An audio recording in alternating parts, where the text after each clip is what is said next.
अस्सलामुअलैकुम। ये वक्त इतनी तेज़ी से जा रहा है और मोहलत न दी जाएगी। तूने अल्लाह से मुलाकात करनी है, कोई शर्म कर ले, कोई सोच ले। अरे उन जलील मक्कार जालमों को देख के तो मक्कारी या यारी के काम करेगा, कत्ल व गारत करेगा। अल्लाह के प्यारे हबीब ने फरमाया सल्लल्लाहु अलैहि वसल्लम ने कि खुद कत्ल हो जाना, किसी को कत्ल न करना। जब जंग हो उस वक़्त अल्लाह की राह में लड़ो, जहाद करो।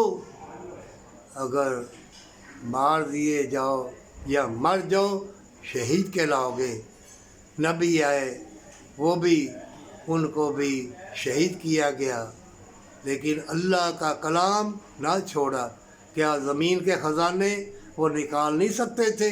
हीरे जवरात के महल निकाल नहीं सकते थे? याद रखना दो चीज़ें, एक मेडिकल, ये जो हिकमत की चीज़ें, दर्द की दुआएं, मलहम पट्टी वाली और बीमारियों वाली वो चलेंगी, और दूसरा खाने पीने वाली चीज़ें नायाब हो जाएंगी, और तीसरा पानी।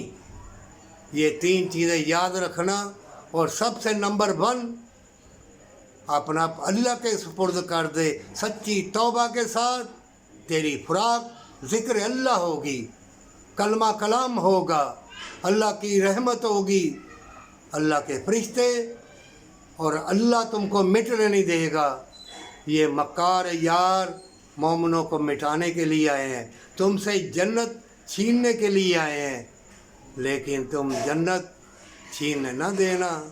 मोमिन इतनी सी ज़िंदगी है और तुम्हें धोखा, अमलियात और तरह तरह के नुक्ते निकाल के उसने वो कहा, इसने ये आलम दीन आपस में लड़ाई झगड़ा कर रहे। शर्म नहीं आती किसी को भी कि इतनी सी ज़िंदगी में इबादत कर, वक़्त को ज़ाया क्यों करता है?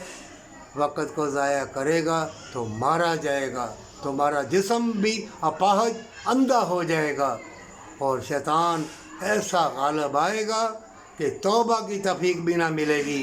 कुरान में लिखा है, अपनी जानों को छुड़ाओ, सदका खैरात दो, जो मांगते हुए शर्माते हैं।